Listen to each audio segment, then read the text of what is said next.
কাফের বলে ওরে মুসলমান, আযান দিলে তুইও মসজিদে যাস না, আমিও মসজিদে যাই না, তুই দুর্গা পূজায় থাকিস, আমিও দুর্গা পূজা করি, ঠিক না ভাবি? তোর হাতের মধ্যে লম্বা লম্বা নখ, আমার হাতে লম্বা লম্বা নখ, তুইও 31 নাইটে থাকিস, আমিও 31 নাইটে আছি, তুই 14 ফেব্রুয়ারিতে আছিস, আমিও আছি, তুই পহেলা বৈশাখে আছিস প্রথম পেশা নিয়ে, আমিও পহেলা বৈশাখে আছি। কোন জায়গায় যেহেতু তোর সাথে আমার পার্থক্য নাই, এই জন্য কাফের মুসলমানকে ভয় পায় না।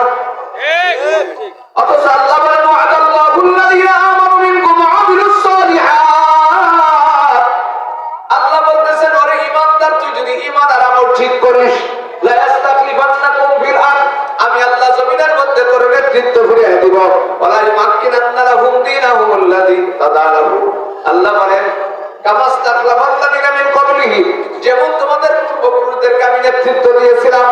মুসলমানের পূর্বপুরুষের দিকে তাকায় দেখেন, হযরত ওমর রাদিয়াল্লাহু তাআলা আনহু অদস্ত 22 লক্ষ বর্গ কিলোমিটার শাসন করেছেন হযরত ওমর। কত? 22 লক্ষ বর্গ কিলোমিটার অদস্ত। শুধু মানুষের রাজাই ছিলেন না, মদিনার মধ্যে ভূমিকম্প শুরু হয়ে গেল, হযরত ওমর লাঠি দিয়ে জমিনকে ঘাই দিয়ে বলতেছে থাম জমিন থাম। ওই যে থামছে জমিন, আজ 1444 বছর চলে, আর কোনদিন মদিনায় ভূমিকম্প আসে না। মিশরের গভর্নর বানাইলেন সাদ রাদিয়াল্লাহু তাআলা আনহু। হযরত সাদ চিঠি পাঠাইছে হযরত ওমরের কাছে, হযরত এই দেশের এই নীল নদের পানি শুকিয়ে যায়, বছরে একটা সুন্দরী রূপসী কুমারী নারীকে নদীর মধ্যে বিসর্জন না দিলে পানি আসে না, আমরা এখন কি করব?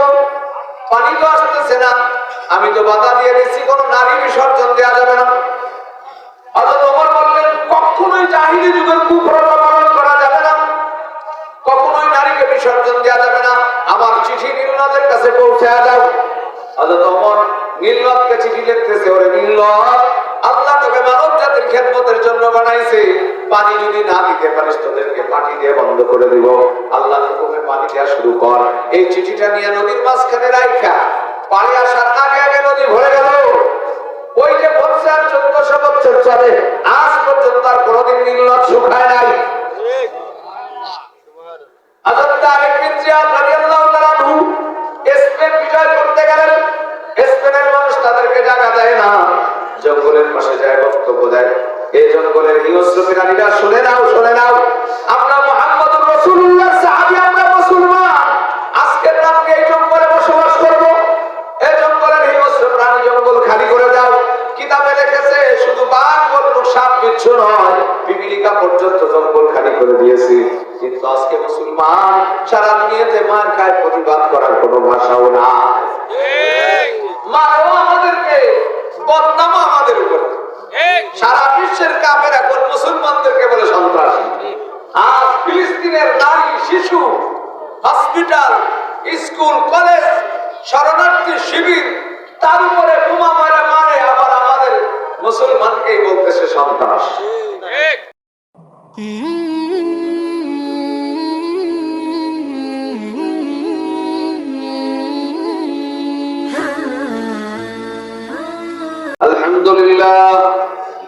আলহামদুলিল্লাহ হামদান কাসীরান কামা আমার, ওয়া নাশহাদু আন লা ইলাহা ইল্লাল্লাহ ওয়াহদাহু লা শারীকা লাহু ফিল খালকি ওয়াল আমর, ওয়া নাশহাদু আন্না সাইয়্যিদানা ওয়া মাওলানা মুহাম্মাদান আবদুহু ওয়া রাসূলুহু আল্লাযী লা নবুওয়াতা বা'দা নবুওয়াতিহি ওয়া লা শারীআতা বা'দা শারীআতিহি ওয়া লা কিতাবা বা'দা কিতাবিহি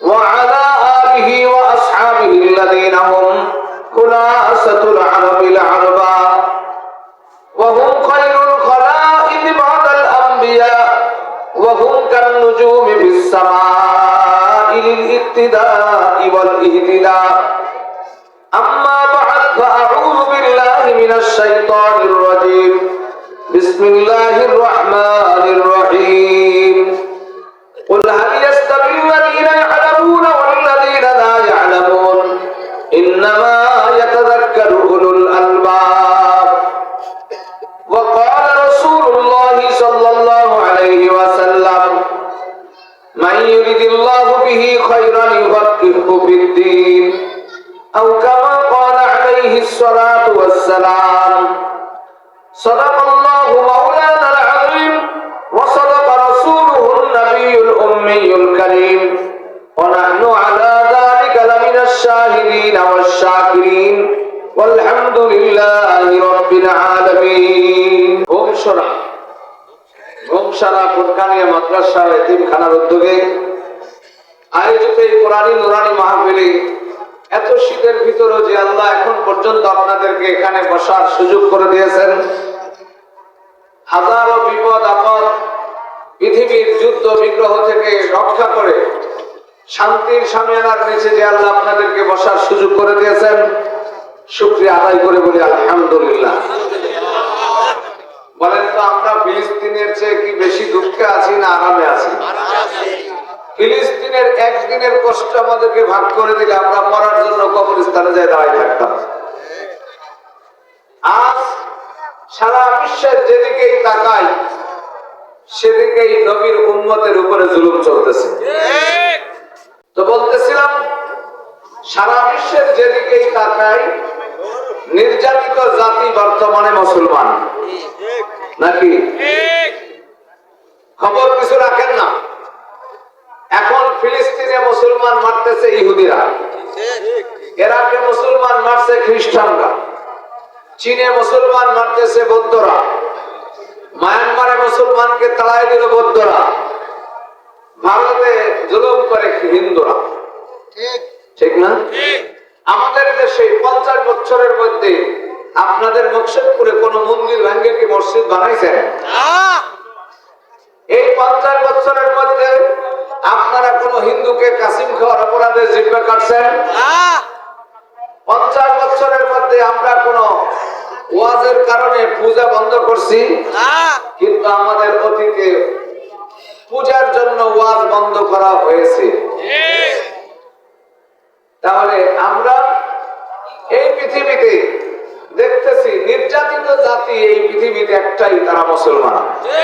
আমাদের সুন্দরবনের বাঘের যে নিরাপত্তা আছে আমাদের সেই নিরাপত্তা নাই। ওই যে উনি পুলিশ অফিসার, ওনারা জিজ্ঞেস করেন সুন্দরবনের বাঘ মারলে 14 বছরের জেল হয়। লন্ডনে একটা কুকুর মারার অপরাধে $3.5 লক্ষ জরিমানা হয়েছে। মালয়েশিয়া এক বিড়াল মারার কারণে 75,000 রিঙ্গিত জরিমানা হয়। কিন্তু অকাতরে মুসলমান মারে, এর কোনো বিচার দেওয়ার জায়গা নেই।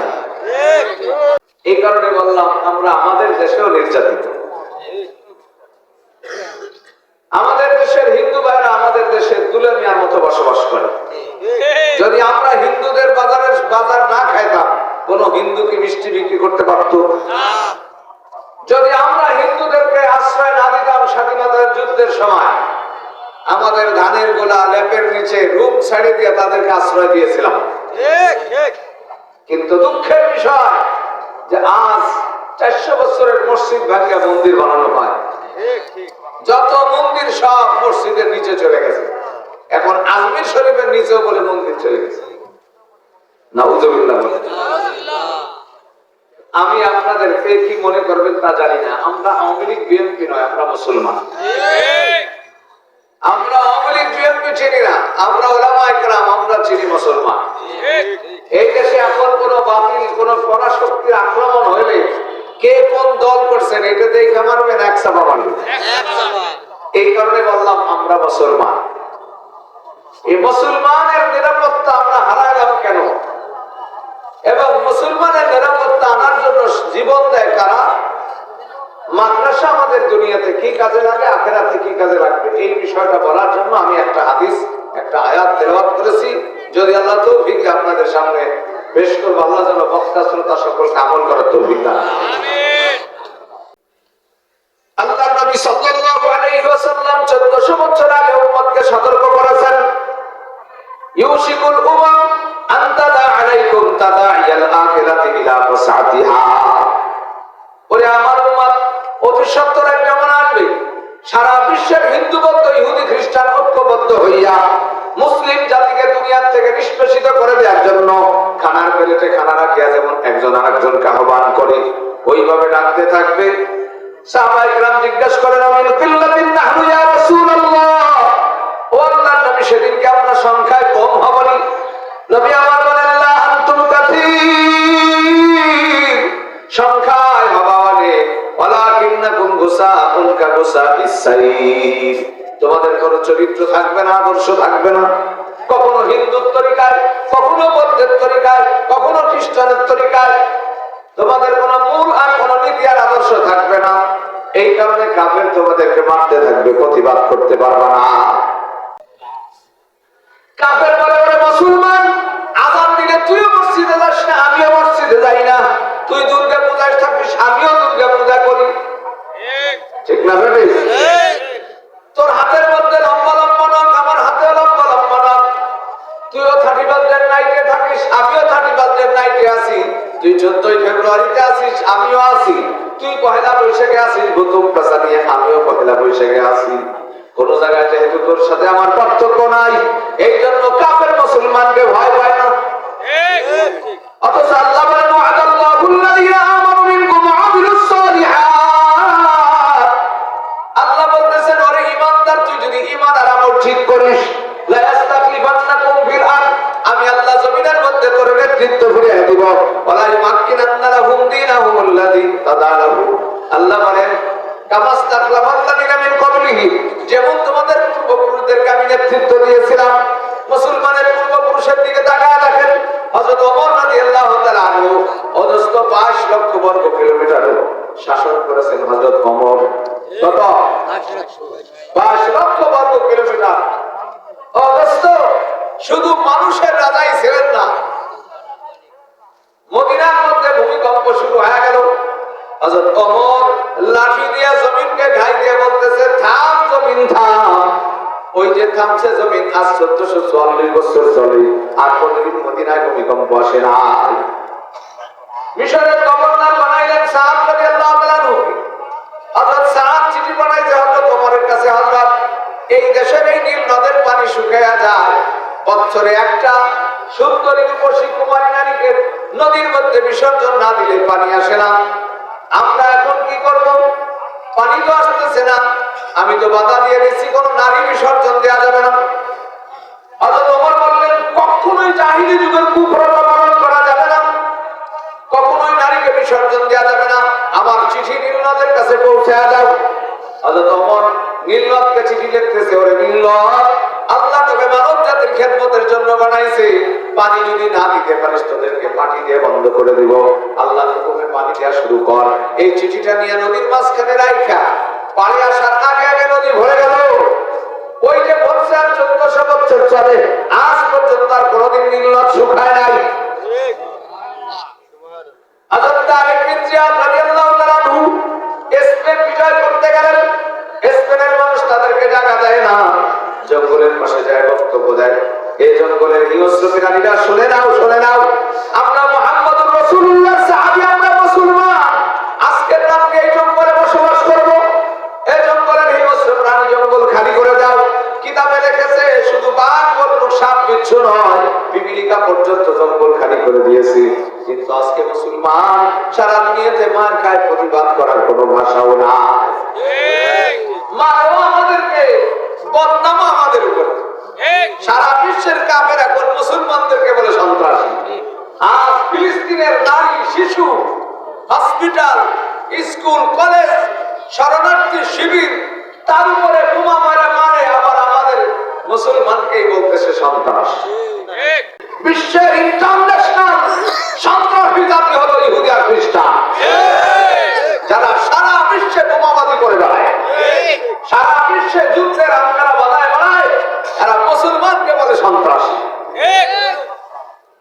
খ্রিস্টানদের একজন পোপ, আমার যুবক ভাইরা, নতুন শিক্ষিত ভাইরা অনেক সময় ধোকায় পড়ে দেওয়া শুনে নেব, খ্রিস্টানদের একজন পোপ, পোপ বোঝেন নাকি? আমাদের যেমন বড় বিশ্বাস, বড় হুজুর, ওগো জাতীয় পর্যায়ের ধর্মীয় নেতা, সারা বিশ্বের নেতারে বলে পোপ, ধর্মীয় নেতা পোপ বেনাডিক নাম। সে বলতেছে যে বিশ্বনবী মুহাম্মদ মানুষকে সন্ত্রাস ছাড়া কিছু শিক্ষা দেয় না। আরো জোরে বলেন। আমার নবী সন্ত্রাস শিক্ষা দিছে? একটা ঘটনা আপনাদেরকে শুনে তাহলে বুঝবেন নবী কেমন রহমতের নবী। মক্কা বিজয় হয়েছে, 10,000 বাহিনী নিয়ে আল্লাহর নবী মক্কা বিজয় করেছেন। মক্কা বিজয়ের পরে আল্লাহর নবী ঘোষণা দিলেন, আল-ইয়াউমা ইয়াউমুল মারহামা, আজ সাধারণ ক্ষমার দিন, আজ সমবেদনার দিন। যারা 13 বছর মদিনায় জ্বালাইলো, 8 বছর মক্কায় জ্বালাইলো, আর 13 বছর মক্কায়, 8 বছর মদিনায় জ্বালাইলো, যুদ্ধের পরে যুদ্ধ, এত কিছু বাপ দাদার বাড়ি ঘরটা পর্যন্ত দখল করে নিল, আজকে সেই মক্কার মানুষের উপরে বিজয় লাভ করে আল্লাহ নবী প্রথম ঘোষণা দিল, আল ইয়াউমা ইয়াউমুল মারহামা, আজ সাধারণ ক্ষমার দিন। বিজয় ইসলামের তরিকায় বিজয় হইতে হবে, কথা বলেন নাই? বিজয় যদি কাফেরের তরিকা হয়, কাফেরের তরিকার বিজয় কেমনে আল্লাহ কোরআনে বলেন, ইন্নাল মুলুকা ইযা দাখালু ক্বরিয়াতান আফসাদুহা ওয়া জাআলু আইজ্জাতা আহলিহা আযিল্লা। কাফের যদি কোন রাষ্ট্র দখল করে, কোন দেশের উপরে বিজয় লাভ করে, তো সম্মানীকে অসম্মানী করে, দেশের পুরো স্মৃতি ধ্বংস করে। মুসলমানের সেকেন্দার জুলকারনাইনকে জিজ্ঞেস করেছে, সেকেন্দার জুলকারনাইন, তোমার স্বর্ণ সামন্ত ছিল না, তুমি বড় ধনী না, কিন্তু সারা বিশ্বের প্রেসিডেন্ট তুমি কেমনে হয় না? এই পৃথিবীর সারা বিশ্বের প্রেসিডেন্ট ছিল কয়জন? 4 জন। কয়জন? 2 জন মুসলমান, 2 জন কাফের। 2 জন মুসলমান সেকেন্দার জুলকারনাইন সুলাইমান আলাইহিস সালাম, 2 জন কাফের, একজন নমরুদ আর একজন বুখতে নসর। তো সেকেন্দার জুলকারনাইন বলল, আমি 2টা কাজ করছি। 1 নম্বরে যে দল বিজয় করেছি তার জনগণের সাথে সৎ ব্যবহার করছি। 2 নম্বরে দেশের কোন স্মৃতি আমি ধ্বংস করি নাই। এখন আল্লাহ নবী বিজয় লাভ করলেন, মক্কার মধ্যে ঘোষণা দিলেন, আজকে যে মক্কার ভিতর আশ্রয় নিবে সে নিরাপত্তা পাবে, যে নিজ গৃহে বসে থাকবে সে নিরাপত্তা পাবে, কোন নারীর উপর আক্রমণ চলবে না, কোন বৃদ্ধের উপর আক্রমণ চলবে না, নিরস্ত্রের উপর আক্রমণ চলবে না। যদি কেউ আবু সুফিয়ানের বাড়িতে যায় বসে, সেও নিরাপত্তা পাবে। সুবহানাল্লাহ বলুন। আবু সুফিয়ানকে, যে নবীর সবচেয়ে বড় দুশমন, আবু জেহেলের মৃত্যুর পর থেকে নিয়ে মক্কা বিজয় পর্যন্ত আবু সুফিয়ানই মক্কার কাফেরদের নেতৃত্ব দিয়েছে। সেই আবু সুফিয়ানের বাড়িতে গেলে নিরাপত্তা পাবে। এই খবর যখন আবু সুফিয়ান শুনছে, কয় হায় হায়, এ কি, কার বিরোধিতা জীবনভর করলাম, এত বড় বিজয়ের পরে আমার বাড়িতে তো আগে আগুন দেওয়া উচিত ছিল, আমার বাড়িকে নিরাপত্তার ঘর বানাইলো। এর পায়ের তলে না গেলে নিরাপত্তা দুনিয়াতে নাই, আখিরাতেও নাই। আবু সুফিয়ান বলল, আমি মুসলমান হয়ে যাব।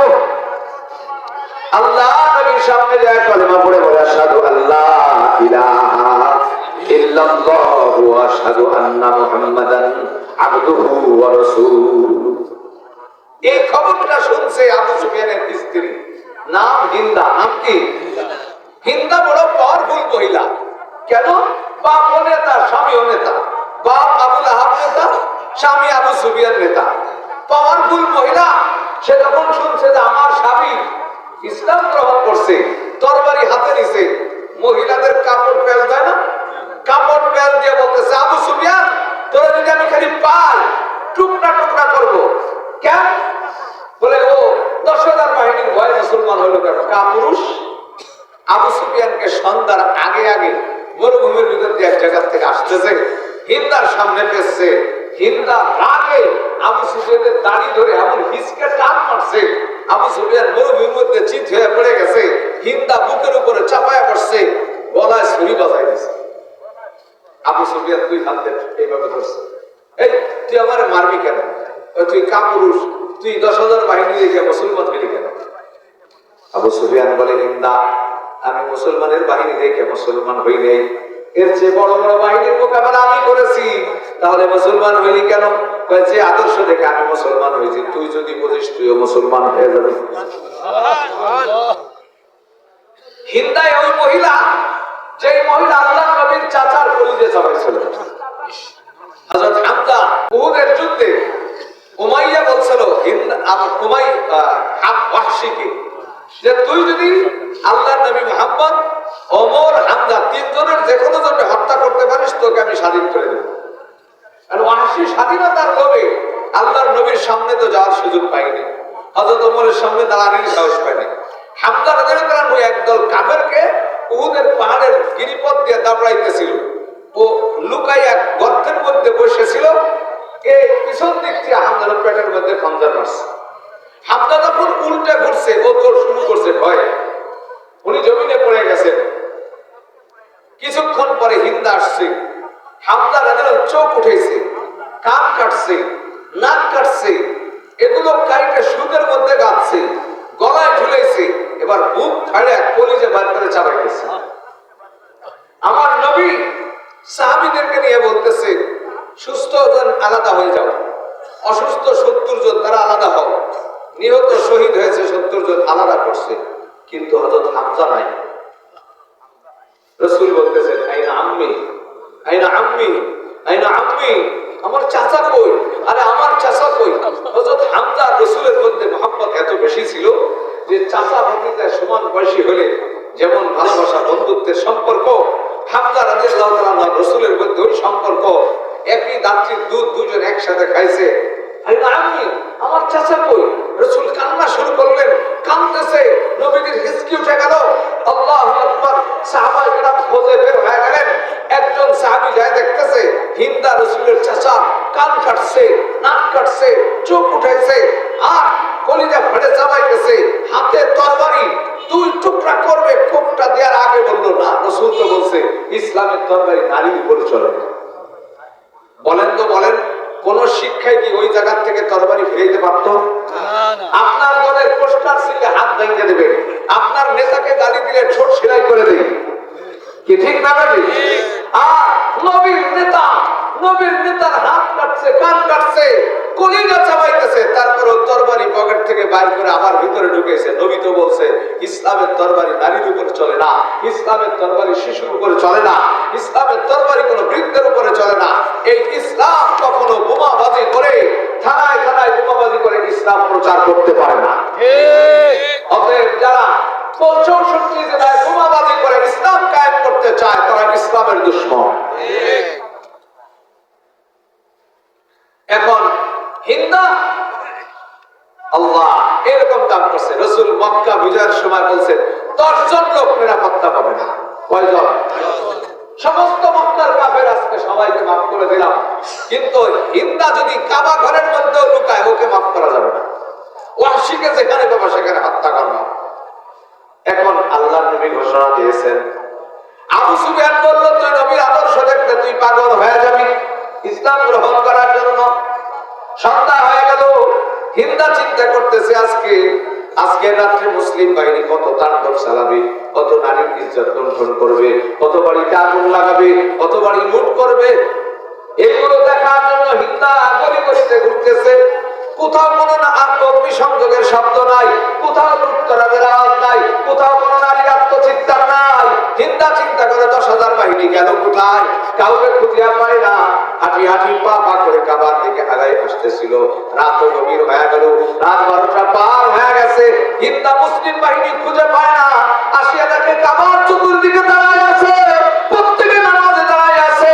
আল্লাহ বলেন মুহাম্মাদুর রাসূলুল্লাহ والذين آمنوا معه أشداء على الكفار رحماء بينهم تراهم ركعا سجدا يبتغون فضلا من الله ورضوانا। আল্লাহ নবীর সাহাবায়ে কেরাম 10,000 সাহাবা কাবার চতুর্দিকে নামাজে দাঁড়াচ্ছে। সুবহানাল্লাহ। ইন্দা কইল হায় হায়, জীবনটা কোন পথে ব্যয় করলাম। এত বড় বিজয়ের পরে একজন নারীর ইজ্জত নেয় নাই, একটা বাড়ি লুট করে নাই, একজন মানুষের গায়ে হাত দিল না, যারা তাদের চেয়ে নিরাপত্তা পৃথিবীতে আর কেউ দিতে পারে না। আমি এই ইসলাম গ্রহণ করব। হিন্দা কেমন ইসলাম গ্রহণ করবে? ওকে তো সেইভাবে সেই হত্যা করবে। হিন্দার নামে হুলিয়া জারি, হিন্দা আমার কৌশল গ্রহণ করলো। হিন্দা এবার নিজের মুখটা ঢাকলো এমন ভাবে যে মুখ চেনা যায় না। আল্লাহ নবীকে খুঁজতেছে যে নবীর দরবার ছাড়া তো কোথাও জায়গা পাওয়া যাবে না। এবার হিন্দা খুঁজতেছে নবীজি কোথায়। আমার নবীর একটা চিহ্ন ছিল, নবীজি অতি লম্বা ছিলেন না, অতি খাটো ছিলেন না, কিন্তু আল্লাহ নবী 10,000 কেন 10 লক্ষের মধ্যে দাঁড়াইলো, সবার উপরে দেখা যাইল। হিন্দা দেখতেছেন বিশ্ব নবী মুহাম্মদুর রাসূলুল্লাহ কাবার পাশে দাঁড়ায় নামাজ পড়তেছে। লোকের মাঝে ফাঁকে দিয়ে বিলি দিয়ে দিয়ে দিয়া আল্লাহর নবীর সামনে পাশে আসিয়ে দাঁড়াইলো। নবীজি যখন সালাম ফিরেছে, হিন্দা পাশে দাঁড়াই বলে, আশহাদু আল্লাহ ইলাহা ইল্লাল্লাহ, আশহাদু আল্লাহ ইলাহা ইল্লাল্লাহ ওয়া আশহাদু আন্না মুহাম্মাদান আবদুহু ওয়া রাসূলুহু। নবীজি কয়, এই কে তুমি? মুখ তো দেখা যাচ্ছে না। এই কে তুমি? তিনবারের বলার পরে বলে, আমি হিন্দা। শব্দটা শোনার সাথে সাথে যার যার পকেটে তরবারি ছিল খসখস করে বাইর করছে। নবী আমার বলেন, থামাও থামাও, তরবারি চালাইও না। হিন্দা কলেমা করে ফেলাইছে, জান্নাতের মালিক হয়ে গেছে। ও আমার সাহাবারা, 1000 কাফের হত্যা করলে যত ভালো লাগে, তার চেয়ে একজন কাফের মুসলমান হইলে আমি নবীর কাছে বেশি মজা লাগে। সেই নবীকে বলে সন্ত্রাস। ইরাক ধ্বংস করে দিল, ঠিক না বেটে? বলেন, এই আমেরিকা ইরাককে ধ্বংস করার পরে পরে রিপোর্ট দিল কি যে না, ইরাকে আসলে অস্ত্র ছিল না, আমাদের তথ্য বলছিল। তাহলে ভুল তথ্যের উপর একটা দেশকে কেন ধ্বংস করলাম? বিশ্বের সন্ত্রাসী ইহুদিরা খ্রিস্টান দেশ আগে ধ্বংস করে, পরে তথ্য তালাশ করে। অতএব এই দুনিয়াতে আমাদের কেউ বন্ধু না। জাতিসংঘ আমাদের অধিকার বুঝে দেবে না, মানব অধিকার মুসলমানের অধিকার দেবে না, নিরাপত্তা পরিষদ মুসলমানকে নিরাপত্তা দেবে না। নিরাপত্তা দেওয়ার মালিক কি? আল্লাহ। আল্লাহ বলতেছেন, ওয়া'আদাল্লাহুল্লাযীনা আমানু মিনকুম ওয়া আমিলুস সালিহাত। ও মুসলমান, ঈমান আর আমল ঠিক করো। লা ইস্তাখলিফান্নাকুম ফিল আরদ, আমি জমিনের মধ্যে নেতৃত্ব দিয়ে দিব। কামা ইস্তাখলাফাল্লাযীনা মিন ক্বাবলিহিম, যেমন তোমাদের পূর্বপুরুষদেরকে দিয়েছিলাম। ওয়ালা ইউমাক্কিনান্না লাহুম দীনাহুম আল্লাযী ইরতাদা লাহুম, সেই দিন তোমাদের জন্য বাছাই করেছি, এই দিনকে বিজয় দিন হিসেবে প্রতিষ্ঠিত করে দেব। ওয়ালা ইউবাদদিলান্নাহুম মিন বা'দি খাউফিহিম আমনা, সারা বিশ্বের অনিরাপত্তাকে নিরাপত্তা দিয়ে পরিবর্তন করে দিব। নিরাপত্তা দেওয়ার মালিক কে? আল্লাহ। এই জন্য আল্লাহ বলতেছেন, ফালিয়াবুদু রাব্বা হাযাল বাইতিল্লাযী আত'আমাহুম মিন জু'ইন ওয়া আমানাহুম মিন খাউফ। ও মুসলমান, ওই রবের ইবাদত করো, ওই রবের ইবাদত করো, এই ঘরের রবের ইবাদত করো। কোন ঘরে? আল্লাহর ঘরের রবের ইবাদত করো। আল্লাযী আত'আমাহুম মিন জু', যে আল্লাহ ক্ষুধার সময় খানা দেয়। ক্ষুধার সময় খানা দেয় কে? আল্লাহ। বলো না, আমরা পেঁয়াজ বেঁচে চাই কি? আমরা তো খেতে ধান পাই, বলেন খেতের ধান কে বানায়? আল্লাহ। জমিটা যদি পাথর হইতো চাষাবাদ করতে পারতেন নি? আল্লাহ বলেন, আলাম নাজআলিল আরদা মিহাদা ওয়াল জিবালা আওতাদা ওয়া খালাকনাকুম আজওয়াজা ওয়া জাআলনা নাওমাকুম সুবাতা ওয়া জাআলনাল লাইলা লিবাসা ওয়া জাআলনান নাহারা মাআশা ওয়া বানাইনা ফাওকাকুম সাবআন শিদাদা ওয়া আনজালনা মিনাল মুসিরাতি মাআন সাজ্জাজা লিনুখরিজা বিহি হাব্বান ওয়া নাবাতা। আল্লাহ বলতেছেন, হে মানুষ দেখ, আমি তোর জন্য জমিনকে নরম করে দিয়েছি, এমন বিছানা বানাই দিয়েছি, শক্ত যদি হইতো চাষাবাদ করতে পারতি না, নরম কেদা যদি হইতো হাঁটতে পারতি না। আল্লাহ বলেন, জমিন যখন কাঁপা শুরু করলো, ওয়াল জিবালা আওতাদা, এই জমিনটা যদি থরথর করে কাঁপতো, আমরা বিল্ডিং বানাইতে পারতাম না, বাড়িঘর বানাইতে পারতাম না, রাস্তায় গাড়ি চালাইতে গেলে, গাড়ি নিতে গেলে বামে চলে যেত। আল্লাহ বলেন, আমি পাহাড়কে জমিনের কম্পন বন্ধ করেছি।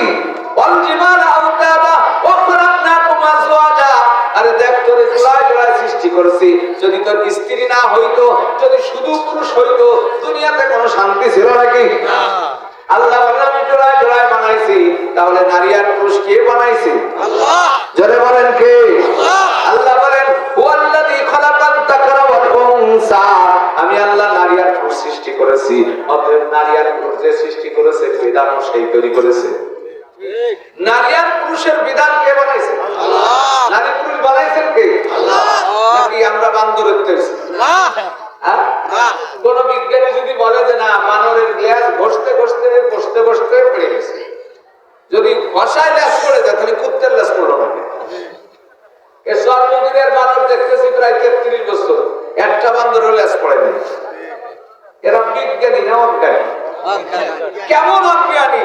আমার দেশের যুবক ছেলেরা, তারা নাকি কিছু ছেলে ওরা মেয়ে হওয়ার জন্য ট্রান্সজেন্ডার হয়ে যাবে।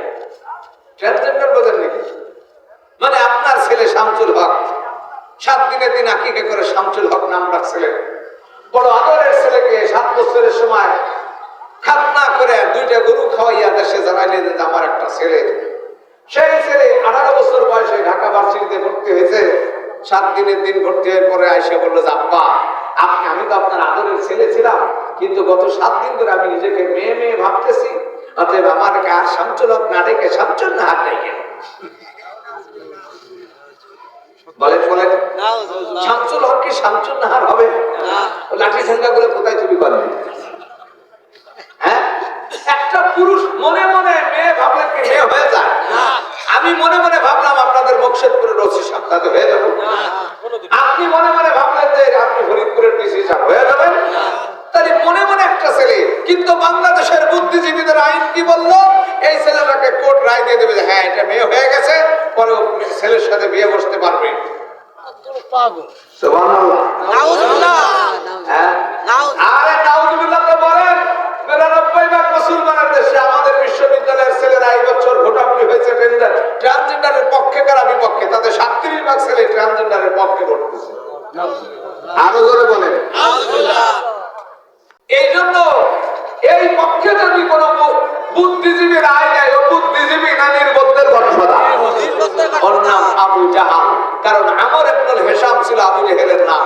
আবু জেহেলের নাম না, নাম হলো আমর ইবনুল। বুদ্ধিজীবী একজন, এত বুদ্ধি, মানুষ বলতো আবুল হাকাম, বুদ্ধিজীবীদের গঠফাদা, কিন্তু কোরআনের নসিহত গ্রহণ করতে পারে নাই, নাম হয়েছে আবু জাহাল। এই জন্য আল্লাহ বলেন কুল হাল ইয়াস্তাবিল্লাযীনা ইয়ালামুন ওয়াল্লাযীনা লা ইয়ালামুন ইন্নামা ইয়াতাযাক্কারু উলুল আলবাব। ও নবী, শিক্ষিত আর অশিক্ষিত কি সমান হইতে পারেনি? আল্লাহ বলেন কুল হাল ইয়াস্তাবিল্লাযীনা ইয়ালামুন ওয়াল্লাযীনা লা ইয়ালামুন ইন্নামা ইয়াতাযাক্কারু উলুল আলবাব। এ নবী, শিক্ষিত আর অশিক্ষিত সমান হইতে পারে না। আজকে সে নিজেকে মনে করতেছে বুদ্ধিমান। আল্লাহ বলেন আর-রিজালু কাওয়ামুনা আলান নিসা, আমি পুরুষদেরকে নারীদের উপরে শক্তিশালী করে বানাইছি। ঠিক, ও পুরুষ তুমি কঠিন কাজগুলো করবা, আর মহিলাকে বলছে করনা ফি বুয়ুতিকুন্না, তুমি থাকবা ঘরের মধ্যে, যদি ঘর থেকে বের হতেই হয় ওয়ালা ইউদিনা যিনাতাহুন্না, সৌন্দর্য যেন প্রকাশ না পায়। দুনিয়ার মধ্যে সবচেয়ে সৌন্দর্য নারীর মধ্যে, ঠিক না? পৃথিবীতে মানুষ সোনা দানার জন্য আত্মহত্যা করে না, আত্মহত্যা করে নারীর জন্য।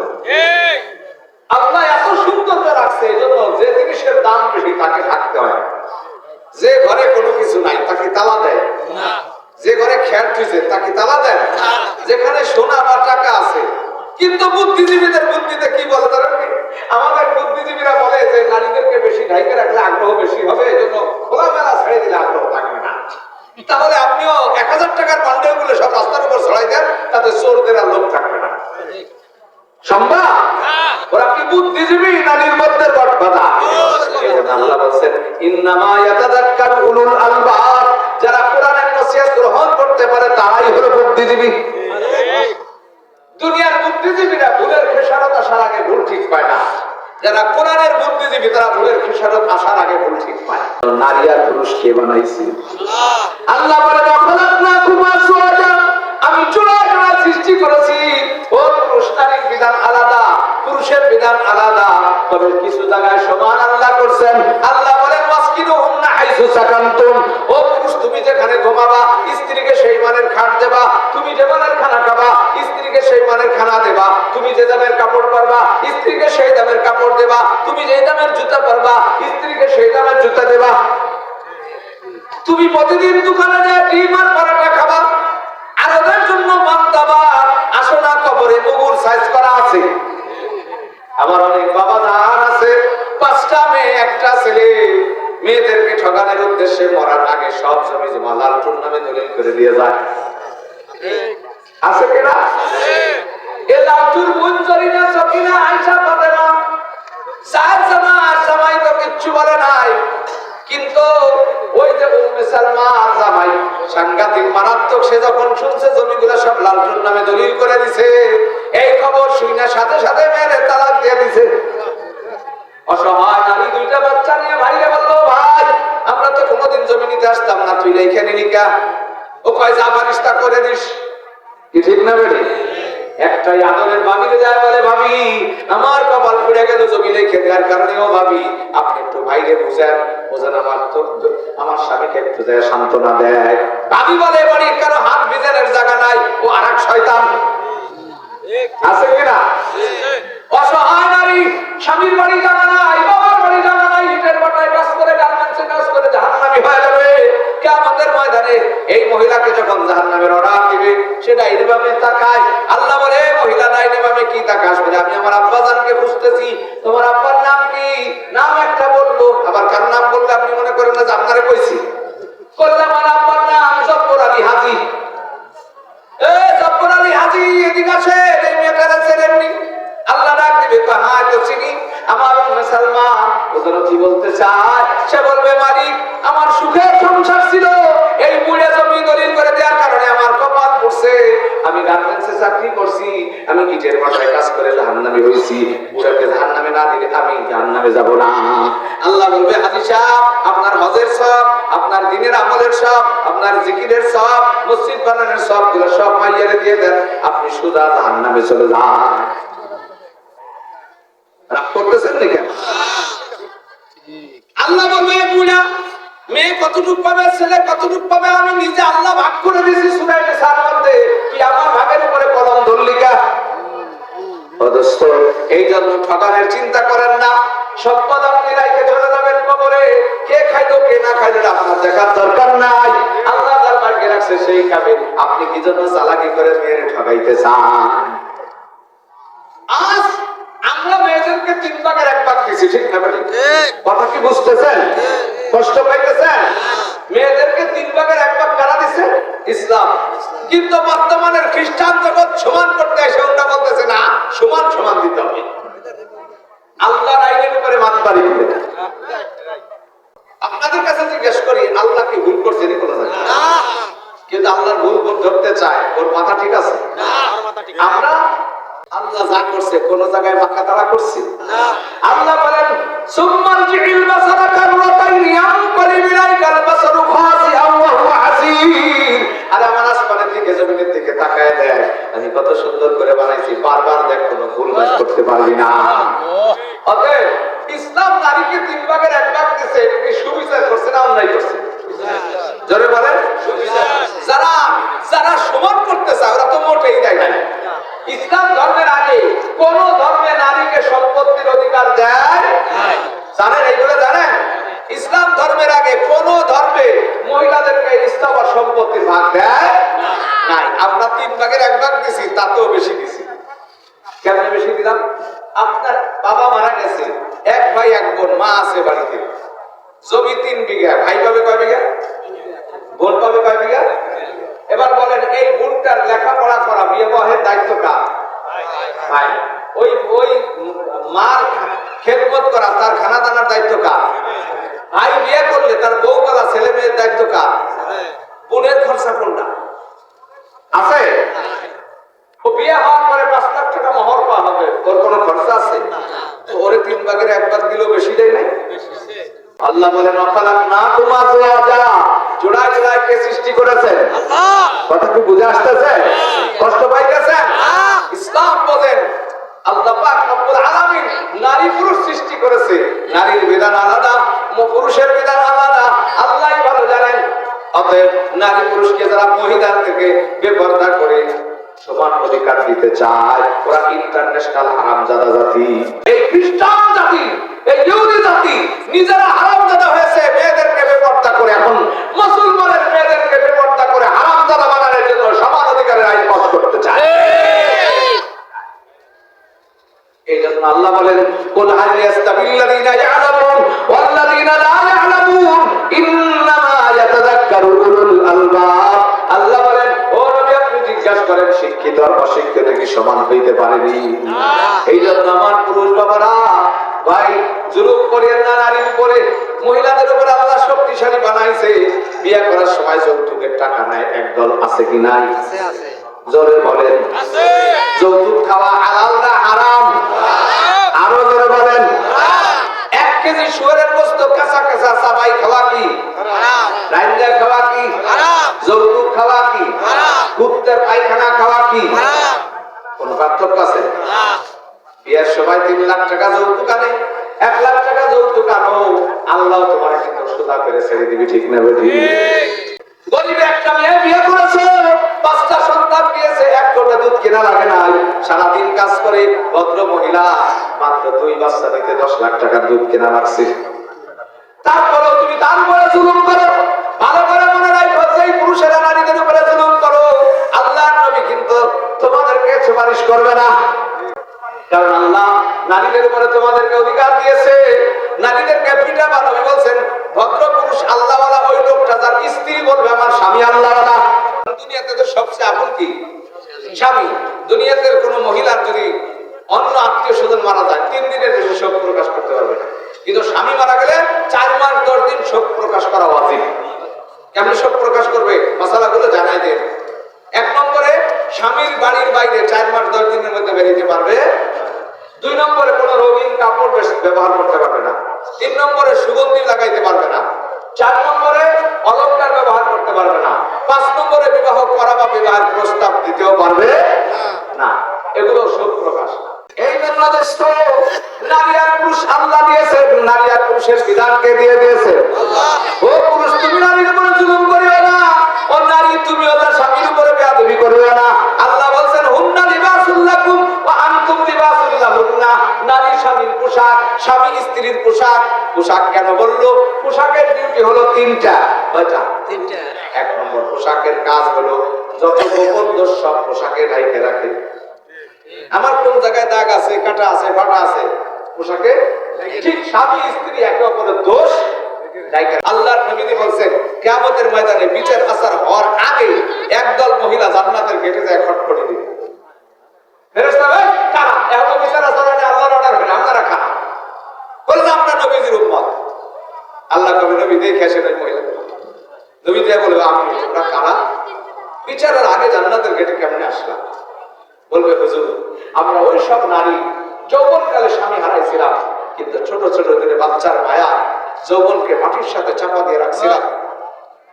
কতজন কত খারাপ প্রস্তাব দিয়েছে, আমি হারাম পথে যাই নাই, নতুন স্বামীও গ্রহণ করি নাই সে ছেলের মায়া। তাই আল্লাহ আমাদেরকে এই সুযোগ দিয়েছে। আল্লাহ নবী, হ্যাঁ মা তোমার জন্য এই পুরস্কার, হ্যাঁ মা তোমার জন্য এই পুরস্কার। মহিলা যৌবনকালে স্বামী হারাইয়া ছেলেটাকে বিয়ে করাইছে, বৌমার আদর পাবে, কিন্তু বৌমা বড় জালেম। স্বামীর বাড়িতে আসার পরে ক্রিমিনালি শুরু করে দিল। স্বামীরে বুঝায়, ওরে স্বামী তোমার আব্বা নাই, আমার আব্বা নাই, আমার মা বাড়িতে থাকে, তোমার আমাদের বাড়িতে নিয়ে আসি। ছেলেটা দয়ালু, ঠিক আছে নিয়ে আসো, কিন্তু আসার পরে এই মহিলা তো শয়তান। স্বামীর মা আরে খাবার দেয়, পচা ভাত, ঠান্ডা তরকারি, কোনোদিন ভালো কোনো কিছু দেয় না। আস্তে আস্তে বুড়ি দুর্বল হয়ে গেল। আর যত ভালো খাবার ওর মানে গোপনে গোপনে খাওয়ায়, আছে কিনা?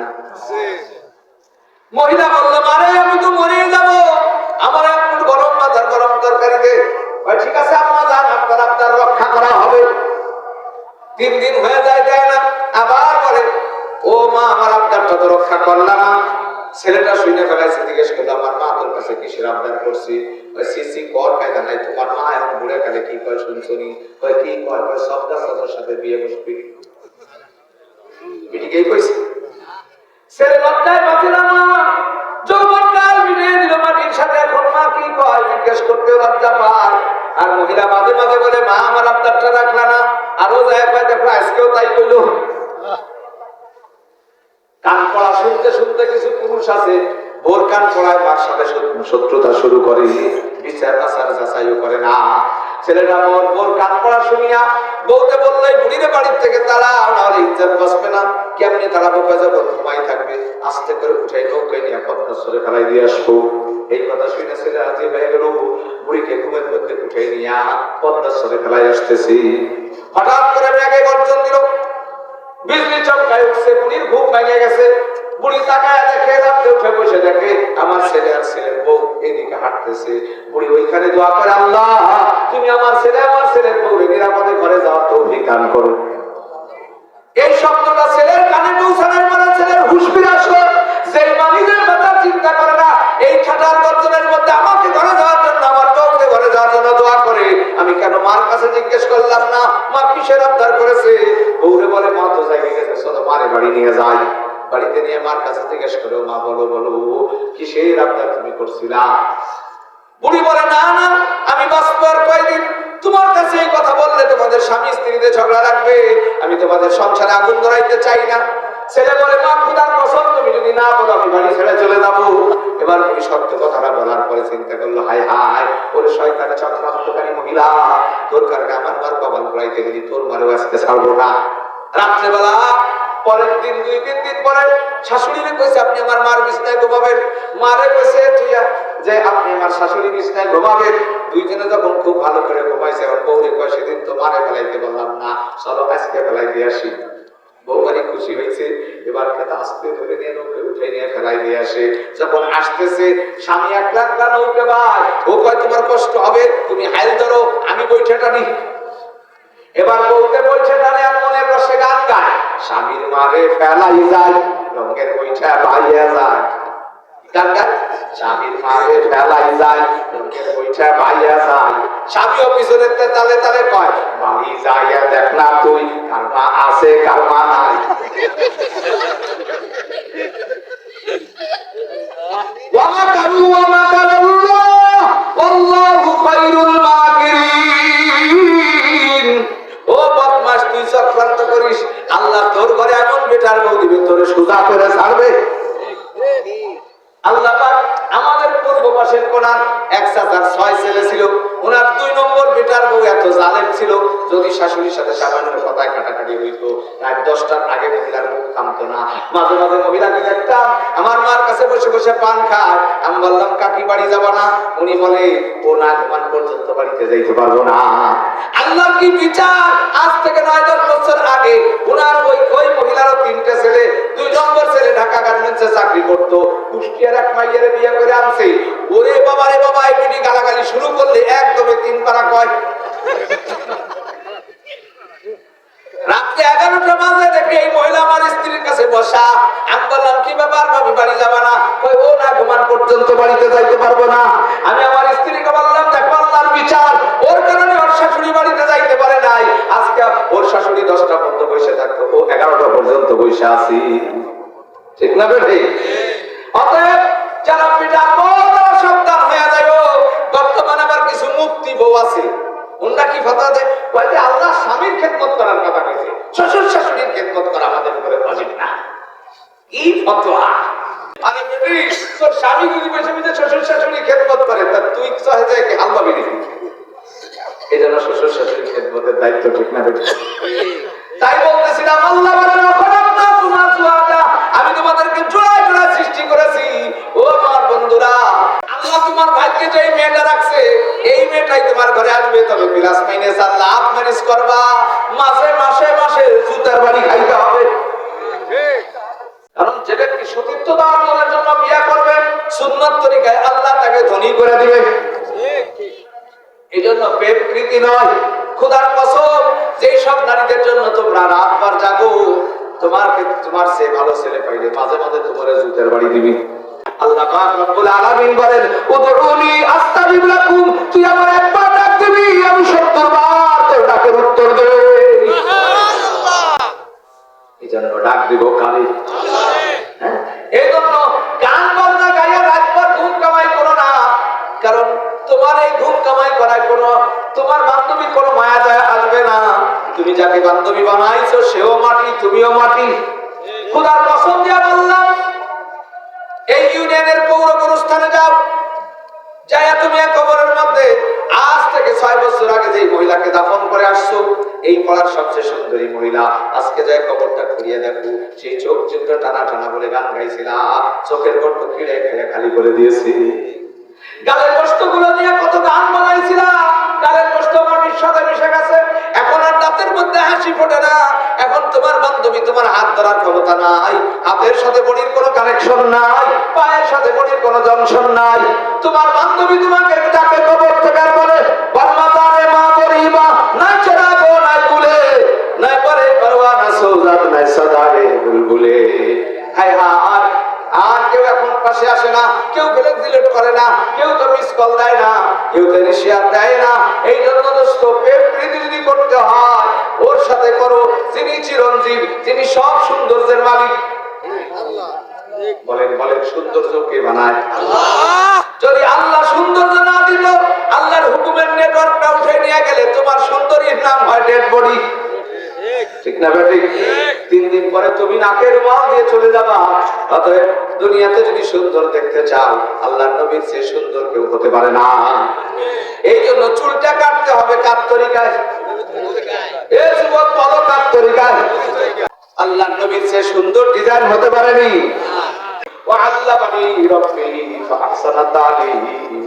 আমার খোদা আমাকে সভ্যতা শিক্ষা দিয়েছে। আমার সভ্যতার বাইরে যাবা, ইহুদি খ্রিস্টানের থেকে গ্রহণ করবা, শুয়োর আর কুকুরের মতো পাছা বের করে অসভ্য হয়ে যাবা। এই জন্য প্যান্ট কি পাছা বের করা প্যান্ট হবে? তাই আল্লাহর নবী বলে, আমার উম্মত তোর দিকে কোনো কাফের তাকানোর ক্ষমতা রাখতো না যদি তুই আমার নবীর সুন্নতের মধ্যে থাকতি। ঠিক না বেঠিক? এই জন্য আজকে দেখেন সারা বিশ্বের মোড়ল আমেরিকা, সারা বিশ্বের মোড়লরা 40 রাষ্ট্রতে সৈন্য বিক্রি কইরা 55 রাষ্ট্রের ন্যাটো বাহিনীর সৈন্য নিয়ে 20 বছর যুদ্ধ করে আফগানের কাছে জুতার মালা পড়ছে। ঠিক না? ওই পায়জামার বান্দামি ছিঁড়া যুদ্ধওয়ালাদের কাছে মাথা নত করেছে। যদি আমাদের মধ্যে নবীর সুন্নাত থাকে, আমি এই কারণে বলতেছি, এই মাদ্রাসাওয়ালারা আপনাদের কি কাজে লাগবে? আজকে যদি আপনি মরতে চান, আপনার পাশে যদি আপনার ছেলে খুব অঙ্কে পারদর্শী বসে বসে পড়ে a + b whole square = a square + 2ab, তাতে কি মরণের কষ্ট দূর হয়ে যাবে? না, কবরে আযাব মার হবে। এর এলবি 7 দ্বারা 44 দ্বারা 54 দ্বারা যত 350 দ্বারা আছে সব কবরে বসে পড়বে, কবরে আযাব মার হবে। কিন্তু নবী বলেন, মৃত্যুর পাশে যদি কোনো ব্যক্তি সূরা ইয়াসিন পড়া হয়, মওতের কষ্ট সে বুঝতেই পারবে না। আমাকে সূরা ইয়াসিন লাগবে। আমাদের যদি এই বিশ্বের কাফেরদের মোকাবেলা করতে হয়, অস্ত্র দিয়ে মোকাবেলা করা যাবে না। 1 নম্বর, আমাদের মোকাবেলা করতে হলে আল্লাহর ঘরের সাথে সম্পর্ক রাখতে হবে। কোন ঘরের সাথে? জোরে বলেন। কারণ আল্লাহ বলেন, قد أفلح المؤمنون الذين هم في صلاتهم خاشعون।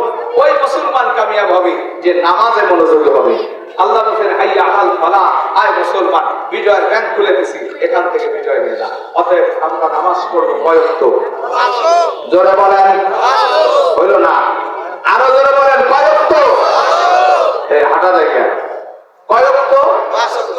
আগামীকাল থেকে কে কে পড়বেন? ফজর থেকে ইনশাআল্লাহ শুরু করব। কামিয়ে গেছে 2 হাতে। নারায়ে তাকবীর। আল্লাহ হাতগুলো কবুল করে নাও। আল্লাহ সবাইকে তোমার ওলি বানায় নাও। আল্লাহ যদি মসজিদকে পারেন নৌকা বানাও, আমাদেরকে প্যাসেঞ্জার বানায়। আমিন। 2 নম্বর হলো 2 নম্বরে ইলমের মার্কাজ। ইলমের মার্কাজ বলতে 2টি শাখা, একটা আবাসিক মাদ্রাসা, একটা চলতি ব্যক্তি মাদ্রাসা। এই আবাসিক মাদ্রাসা হযরত আবু হুরায়রা রাদিয়াল্লাহু তাআলা বলেন, আমি নবীজির হাদিস মুখস্থ করতাম, 24 ঘন্টা নবীজির জায়গায় বসে থাকতাম। নবীজি কখন কোন হাদিস বলেন, একদিন নবীজি দেখে বললাম, হুজুর আমি তো হাদিস মুখস্থ করি কিন্তু ভুলে যাই। আল্লাহ নবী বলেন, আবু হুরায়রা চাদর বিছাও। আমি চাদর বিছাইলাম, নবীজি কেউলো ভরে কি যেন আমার চাদরে ঢেলে দিলেন, আর বললেন চাদর গুছাও। আমি চাদর গুছাইলাম, নবীজি বলেন সিনার সাথে লাগাও। আমি সিনার সাথে লাগাইলাম, এরপর থেকে আর হাদিস বলিনি। আবু হুরায়রা বলেন, আমি ক্ষুধার যন্ত্রণায় আর বসে থাকতে পারতেছি না। ছাত্র 70 জন, খেজুর আছে একটা, 70 জন ভাগ করে খাইছি।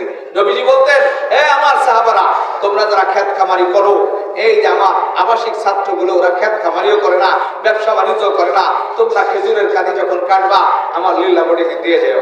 আল্লাহ নবীর সাহাবী আবু হুরায়রা বলেন যে সাহাবায়ে কেরাম খেজুরের কাঠ কাটলে এই মসজিদের নববীর খাম্বার সাথে কাঠগুলো বাইন্ধে দিয়ে যেত। আমরা ওখান থেকে ছিঁড়ে ছিঁড়ে 2-1টা খেজুর খাই। এটার নামে মাদ্রাসা। যারা হজ করতে গেছেন দেখবেন মদিনা শরীফে মসজিদের একেবারে রাসূলের রওজার মিনারা বরাবর পূর্ব পাশে একটা উঁচা জায়গা, ওইখানেই ছিল আবু হুরায়রার মাদ্রাসা। 70 জন ছাত্র, খাবার কেউ কিচ্ছু নাই।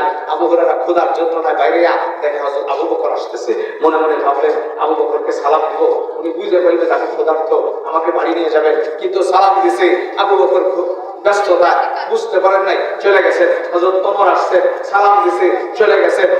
আল্লাহর নবীজি আসতেছেন, আবু হুরায়রাকে দেখার সাথে সাথে আল্লাহর নবী মুস্কি হাসি দিয়েছে যে আবু হুরায়রা ক্ষুধার্ত। আল্লাহর নবী সাহাবী বলেন, আমি নবীজি বলে আবু হুরায়রা আসো বাসায়। বাসায় নিয়ে গেছেন, জিজ্ঞেস করছে উম্মে সালমা কিছু আছে? হুজুর একজন 1 পেয়ালা দুধ হাতিয়ে দিয়েছে। আবু হুরায়রা খুশি যে আমি আর রাসূল খাবো, কিন্তু রাসূল আর কয়জন আছে ছাত্র বোনেরা? আরো 70 জন আছে। আরো কতজন?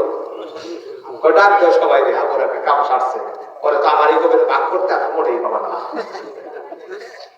আল্লাহ, আসছে 70 জন। রসুল কামরা সবাই খাওয়াও, সবাই বলছে আপনারা পেট ভরে খাবেন। এই 70 জন পেট ভরে খাইছে, দুধ পেয়ালায় ভরা। রসুল কামরা তুমি খাও। আমরা বলে আমি খাইছি, আরো খাও। আবার খাইছি, আরো খাও। হুজুর আমার পেটে আর জায়গা নাই। এক গ্লাস দিয়া 71 জনকে কে খাওয়াইছে? কে খাওয়াইছে? সে আল্লাহকে এখন আছে? একটু বুড়ো হয়ে গেছে, একটু দুর্বল হয়েছে। সে আল্লাহ এখন আছে? সে আল্লাহর কোরআন কি এখন আছে? সেই কোরআনের পাখি কি দেশে আছে? আপনারা মনে রাখবেন, এই ঘরের সাথে সম্পর্ক রাখবেন, মাদ্রাসার সাথে সম্পর্ক। একটা ইট, একটা বালি দিয়া আপনি একটা মিটার লাগাই দিয়েছেন। মিটার লাগাইছেন, বাড়িতে ফ্যান চলবে, মোটর চলবে, লাইট জ্বলবে। ঠিক মাদ্রাসার সাথে সম্পর্ক করছেন। আসবেন মাদ্রাসা, হুজুর ছাত্র আজকে কি খাইছে? একটা এতিম ছাত্র, এ বাবা তোমার আব্বা নাই, আহারে মাথায় একটু হাতটা ডলা দেবেন। আমার নবী কয়, যেই হাত এতিমের মাথার উপর একটা ডলা দেয়, হাতের নিচে যেই পরিমাণ চুল পড়বে ওই পরিমাণ গুনাহ মাফ হয়ে যাবে, ওই পরিমাণ নেকি লেখা হয়, ওই পরিমাণ জান্নাতে উঠে মাকাম আল্লাহ তাআলা দান করে। মোহাব্বত খালি টাকা দিয়েই হয় না, মোহাব্বত ভালোবাসার জিনিস, ঠিক না? যে গরিব বাবা তার, সে কি তার সন্তানকে ভালোবাসে না? এই জন্য ভালোবাসা মাদ্রাসার সাথে একটা। আপনাদের কাছে জিজ্ঞেস করি, আচ্ছা আপনার ছেলে প্রত্যেক মাসে মাসে কি কোরআন শরীফ খতম করাবে? বছরে একদিন হয়তো মৃত্যুবার্ষিকী পালন করবে, কিন্তু এই মাদ্রাসায় প্রতিদিন সকালবেলা সূরা ইয়াসিনের খতম হয় কি হয় না? প্রতিদিন কোরআন শরীফ হেফজখানা তেলাওয়াত হইতেছে কিনা?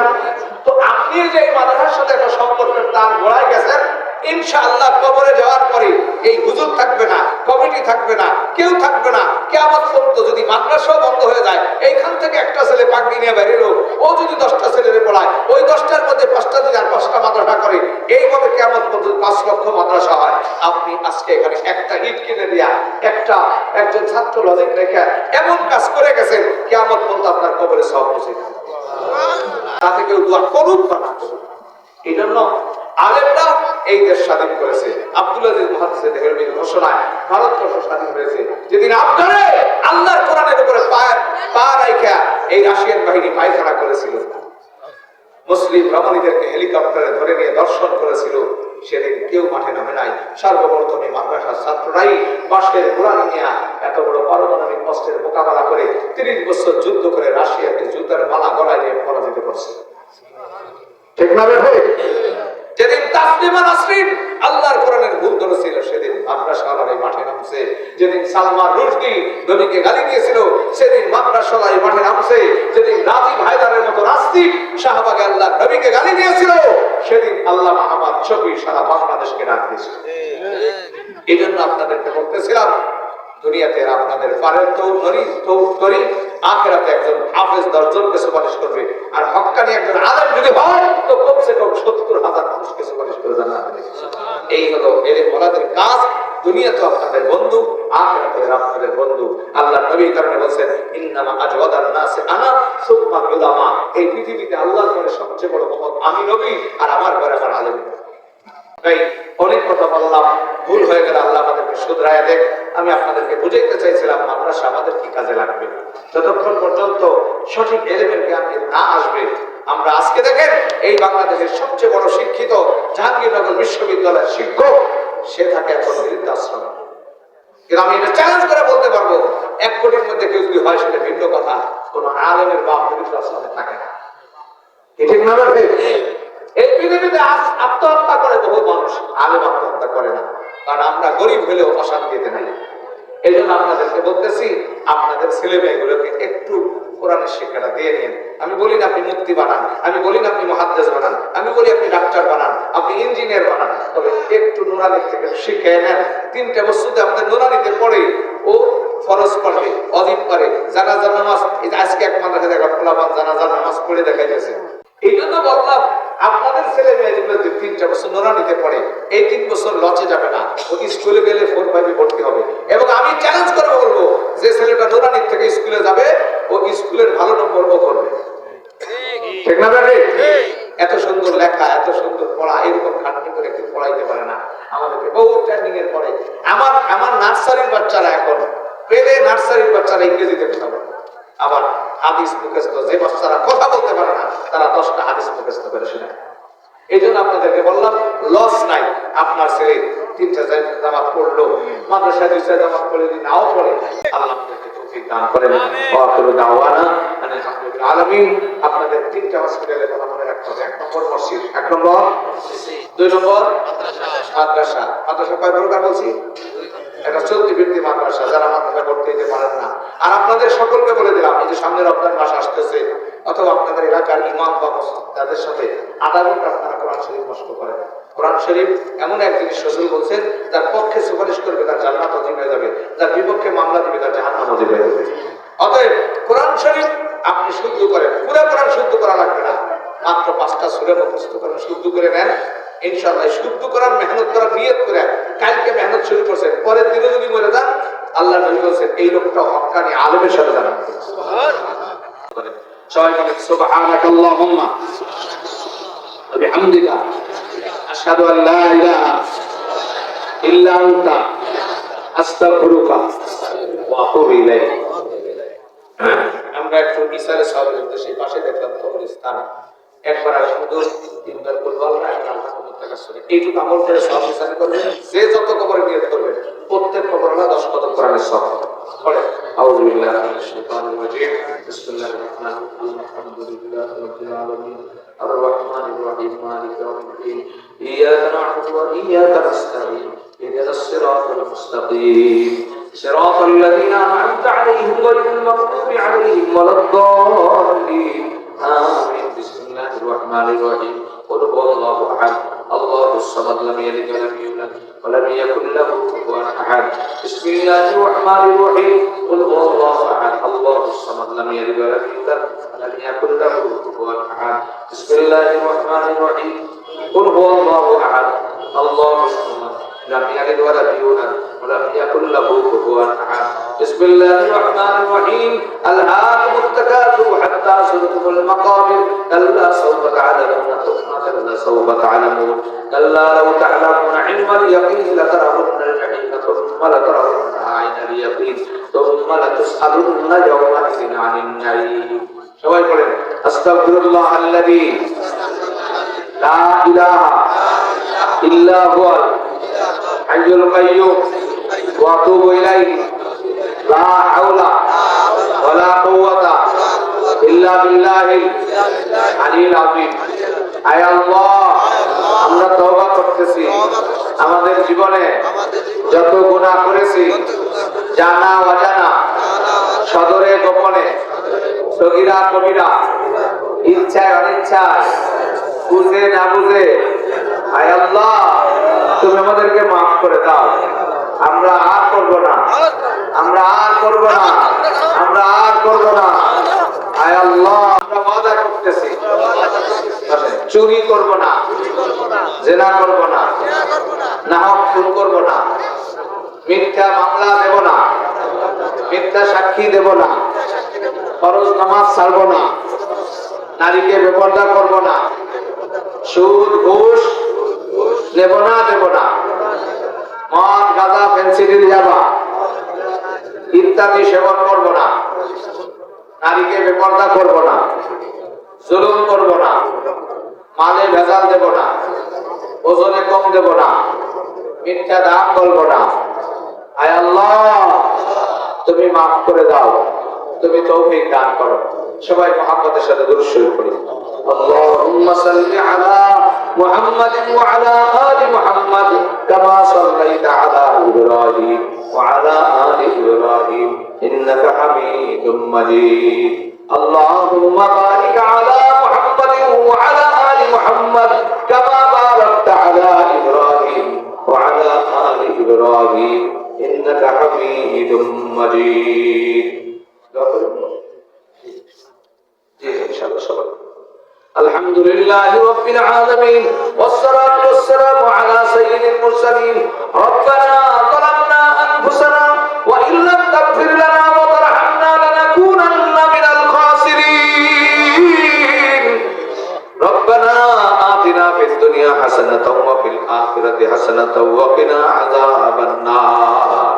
ربنا اغفر لنا ذنوبنا وكفر عنا سيئاتنا وتوفنا مع الأبرار يا حنان يا منان يا ذا الجلال والإكرام يا حي يا قيوم برحمتك نستغيث أغثنا يا غياث المستغيثين رب ارحمهما كما ربياني صغيرا رب ارحمهما كما ربياني صغيرا اللهم اغفر لجميع المؤمنين والمؤمنات والمسلمين والمسلمات والأحياء منهم والأموات إنك سميع قريب مجيب للدعوات يا رب العالمين আয় আল্লাহ এই মাহফিলে যত কথা হইল সব কথার উপরে আল্লাহ সঠিক কথার উপরে আমল করার তৌফিক দান করুন আয় আল্লাহ তুমি মাহফিলকে হিদায়াতের ওসিলা বানায়া দাও আয় রব্বুল আলামিন এই মাহফিলের জন্য এলাকার যুবক বৃদ্ধ নারী পুরুষ কত কষ্ট করেছে মাওলা আয় আল্লাহ জান দিয়ে মাল দিয়ে টাকা পয়সা দিয়ে চাউল দিয়ে ডাল দিয়ে আল্লাহ যে যেভাবে মেহনত করেছে মাওলা প্রত্যেকের এই মেহনতকে তুমি কবুল করে নাও এই ওসিলা করে তুমি এতিম নবীর এতিম উম্মতকে maaf করে দাও মালিক আয় আল্লাহ দুনিয়ার কোন দলের লোক মারলে দলপতির কষ্ট লাগে তোমার নবী এতিম তোমার নবীর উম্মত এতিম আজকে সারা পৃথিবীতে মুসলমান মারতেছে আজ হাজার হাজার ফিলিস্তিনের এতিম মাও নাই বাবাও নাই খোলা আসমানের নিচে মুখ পরা ঘামিয়া পেট পরা ক্ষুধার যন্ত্রণা নিয়া আব্বা আম্মা বলে চিৎকার দেয় দুনিয়াতে উত্তর দেওয়ার তাদের কেউ নাই আয় রব্বুল আলামিন আয় আল্লাহ তুমি সারা বিশ্বের মধ্যে তোমার এতিম নবীর এতিম উম্মতের অভিভাবক হয়ে যাও আমরা তোমার নবীর সুন্নাত ছাড়ে দেওয়ার কারণে দুনিয়াতে বেদামি হইয়া মার খাইতেছি আল্লাহ আমাদের গলায় সুন্নতের মালা পরাইয়া দাও জবান থেকে গানের আওয়াজ বন্ধ করে কোরআনের আওয়াজ চালু করে দাও মুখের থেকে গালাগালি বন্ধ করে জিকির চালু করে দাও আল্লাহ গালাবেন জিকির বন্ধ করে মিসওয়াকের অভ্যাস বানায়া দাও আয় রব্বুল আলামিন আমার বিরুদ্ধ বাবাদেরকে সুস্থতার সাথে দিন খায় ধারাস করো আমার যুবকদেরকে আল্লাহ তোমার দিনের সৈনিক বানায় দাও আয় আল্লাহ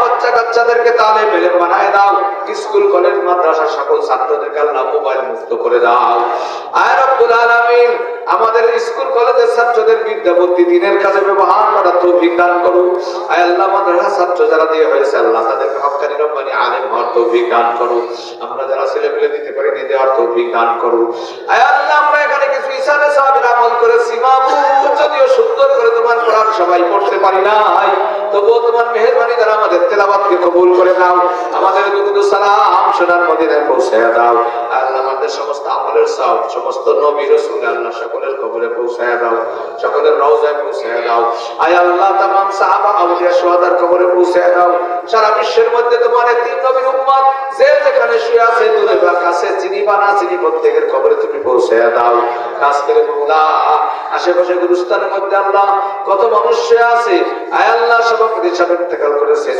আয় আল্লাহ এখানে যারা উপস্থিত আছে কারো মা নাই কারো বাবা নাই আয় রব্বুল আলামিন আয় আল্লাহ কতজন তার কোলের সন্তানকে আদর করে তোমার কোলে জমা দিয়ে আসছে মাওলা কত বিধবা নারী স্বামীকে চিরবিদায় দিয়েছে আর কোনোদিন কিশোরের ডাক আর শুনতে পায় নাই আয় আল্লাহ কত সন্তান মা বাবাকে কাঁদে করে তোমার কোলে দিয়ে আসছে ও মাওলা সকলের আত্মীয় স্বজনের কবরে তুমি জান্নাতের বিছানা বিছায়া দাও জান্নাতি খানার ব্যবস্থা করে দাও জান্নাতি পোশাক পরাইয়া দাও আল্লাহ এই মাদ্রাসাকে তুমি কবুল করে নাও আল্লাহ মাদ্রাসার দিকে আল্লাহ এলাকাবাসীর দিল মনকে জুড়াইয়া দাও বাচ্চা কাচ্চা দেওয়ার তৌফিক দান করো আল্লাহ মাদ্রাসার যত জরুরাত আছে গায়েব থেকে পুরা করে দাও মাদ্রাসাকে ইলম আমলের মারকাজ বানায়া দাও মসজিদকে দাওয়াতের মারকাজ বানায়া দাও আর রব্বুল আলামিন শেষ দাবি যেদিন দুনিয়া থেকে ডাক দিবা মাওলা কাউকে আসামি বানাইয়া কবরে নিও না মেহমান না হওয়া পর্যন্ত কবরে ডাক দিও না সুবহান রাব্বিকা রাব্বিল ইজ্জাতি আম্মা ইয়াসিফুন